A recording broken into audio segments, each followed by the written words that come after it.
एक छोटी सी कहानी लिखी है दोस्तों। पढ़कर अपने शुभ विचार जरूर दें। मेरी इस छोटी सी कहानी का नाम है एक छोटी सी मदद। आज सुबह से ही बदन में बहुत ज़्यादा दर्द हो रहा था। जैसे तैसे मैंने उनके लिए नाश्ता बनाया। लंच पैक नहीं करने की ग्लानि थी सो अलग। ये शुक्र है कि आज बच्चों की छुट्टी थी। घड़ी की तरफ देखा तो 9:30 बज रहे थे। सोचा एक चाय अपने लिए भी बना लूं और एक पेन किलर भी ले लूंगी। तभी दरवाजे की घंटी ने मेरा ध्यान आकर्षित किया। रसोई से ही आवाज़ लगाई कि आती हूँ। दरवाज़ा खोला तो एक गरीब बूढ़ी महिला मेरे दरवाजे पर थी। उसका मलिन चेहरा देखकर मुझे उस पर तरस आ गया और पूछा, अम्मा भूख लगी है क्या? मेरी बात सुनते ही उसके चेहरे पर खुशी और दुख के भाव एक साथ दिखाई दिए। मैंने कहा, अम्मा आ जाओ, अंदर बैठ जाओ, मैं देखती हूँ कि कुछ खाने को है या नहीं। वो हाथ से नान नहीं का इशारा करके वहीं दरवाजे पर ही बैठ गई। मैं वापस रसोई में आई और सोचा कि अब क्या करूँ। फ्रिज में देखा तो रात की थोड़ी सी सब्जी और थोड़ा सा गूंदा हुआ आटा रखा था। जल्दी से गैस पर तवा रखा और रोटी बनाने लगी। इतनी देर में तवा गरम हुआ। मैंने सब्जी को भी माइक्रोवेव में गरम करने रख दिया। अपनी तकलीफ को शायद मैं भूल गई थी। जल्दी जल्दी 4 मोटी मोटी रोटियां बनाई और सब्जी को थाली में डालकर दरवाजे पर ले गई। अम्मा दरवाजे की चौखट पर सर को टिकाए आंखें बंद किए हुए थी। मैंने उनको हिलाकर कहा, अम्मा लो, ये खाना खा लो। उन्होंने आंखें खोली और मेरे हाथ में थाली देखकर उनके चेहरे पर एक बहुत ही दयनीय सी मुस्कान आई। मेरे आगे हाथ जोड़कर वो धीरे से बोली, बिटिया ये रोटी मैं घर जाकर खा लूँगी, तुम अखबार में लपेट दो तो मेहरबानी होगी। सब्जी भी रोटी के साथ लपेट देना।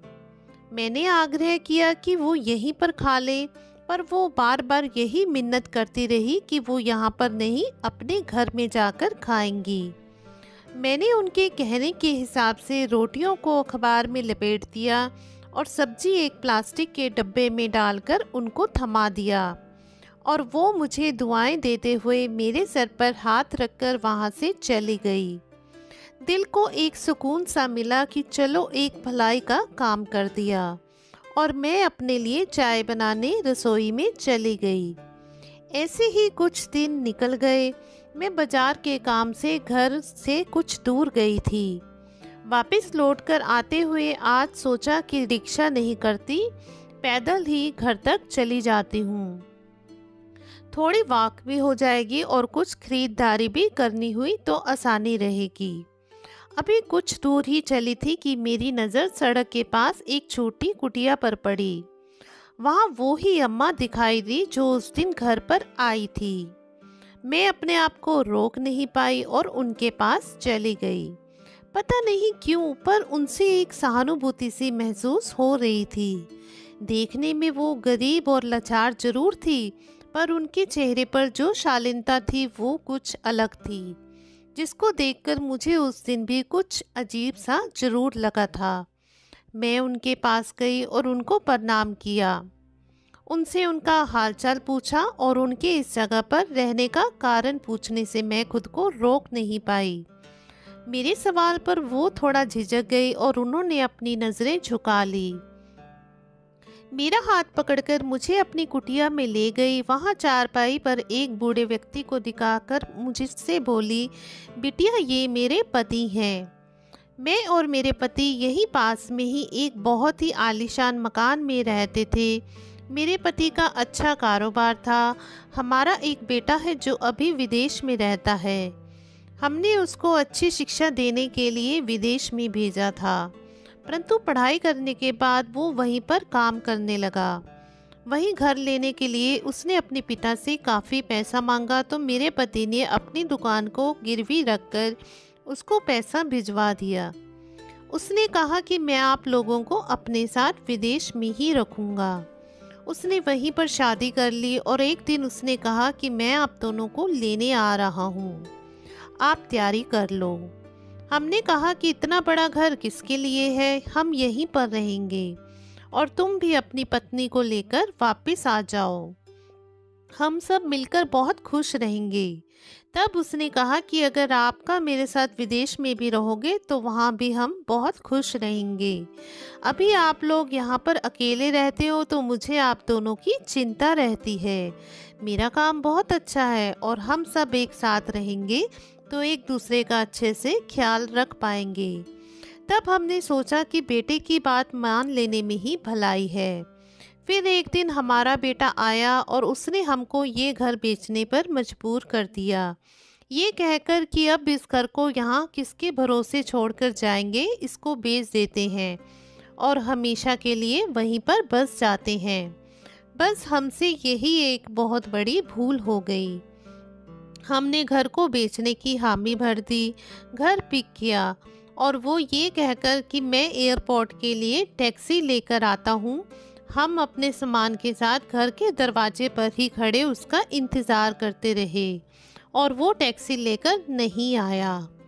हम जैसे तैसे रिक्शा करके एयरपोर्ट गए, वहाँ बेटे के नाम से पता करवाया तो पता चला कि वो तो कभी का अपनी फ़्लाइट लेकर जा चुका था।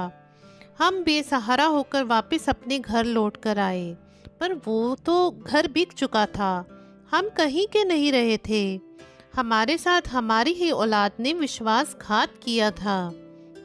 वो हमको बेसहारा सड़क पर छोड़कर भाग गया था। हम इतने शर्मिंदा थे कि अपने किसी रिश्तेदार को भी ये सब नहीं बता सकते थे, क्योंकि उन सब ने हमको ऐसा करने से मना किया था। हमने भी सोचा था कि हमारा बेटा, जिसको हमने इतने अच्छे संस्कार दिए हैं, वो हमारे साथ कुछ गलत कभी कर ही नहीं सकता। इसलिए हमने रिश्तेदारों को कुछ भी ना बताने का निर्णय किया। इतना बड़ा सदमा ये झेल नहीं पाए और इनको दिल का दौरा पड़ गया। जो थोड़े बहुत गहने मैंने पहन रखे थे उनसे ही इनका इलाज करवाया। अब हमारे पास कुछ भी नहीं बचा, इसलिए यहाँ पर ये छोटा सा छप्पर डालकर रहने का ठिकाना बनाया है। ये अब बिस्तर से अपने आप उठ भी नहीं पाते हैं, इसलिए मैं इनको छोड़कर कहीं काम करने के लिए भी नहीं जा सकती। उस दिन तुमने जो खाना मुझे दिया था वो आखिरी बार था जो हमने पेट भरकर खाया था। अब समझ नहीं आ रहा कि मैं क्या करूं। मैं उस अम्मा की बातें सुन रही थी और मेरी आंखों के आगे वो मंजर घूम रहा था जो भी उनके साथ हुआ था। मैं सन्न रह गई थी, समझ में नहीं आ रहा था कि क्या करूं। मैंने जल्दी से अपना पर्स टटोला और उसमें से कुछ रुपए निकालकर उनके हाथ में थमा दिए और ये बोलकर वहाँ से निकली कि माँ जी, मैं जल्दी ही आपसे दोबारा मिलूँगी। घर आकर बस यही सोचती रही कि कैसे उनकी मदद करूं।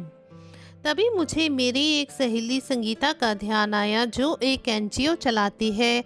मैंने अपना फ़ोन उठाया और उसको फ़ोन लगाया। उसके फ़ोन उठाते ही मैंने पूरा वाक़या उसको सुना दिया और जल्दी से मुझसे मिलने के लिए कहा। वो अगले ही दिन मेरे घर आ गई और हम दोनों सीधे उन अम्मा की कुटिया पर पहुंच गए। अम्मा मुझे दोबारा से वहां पर देखकर आश्चर्यचकित हो गई और मेरे सर पर हाथ रखकर बोली कि बिटिया, ये कौन है आज तुम्हारे साथ। मैंने उन्हें अपनी सहेली के बारे में बताया और दोनों का आपस में परिचय करवाया। मेरी सहेली ने उनसे दोनों के पहचान पत्र मांगे और अगले दिन आने का कहकर वो चली गई। अगले दिन वो अपने साथ एक मिनी ट्रक लेकर आई थी और उसने मुझे अम्मा की कुटिया पर ही फ़ोन करके बुला लिया। हमने ड्राइवर की मदद से उनका सारा सामान उस ट्रक में लोड कर दिया। एक ऑटो रिक्शा से हम उन दोनों को लेकर वृद्धाश्रम के लिए निकल गए। वहाँ पर पहुंचकर हमने उनका सारा सामान अच्छे से व्यवस्थित करके एक कमरे में लगा दिया। वहाँ उनके रहने की बहुत अच्छी व्यवस्था थी। कमरा छोटा जरूर था पर बहुत साफ सुथरा था। 2 पलंग पास पास लगे थे, उन पर साफ चादरें बिछी थी और साथ में एक स्टूल पर पानी का जग और 2 गिलास रखे थे।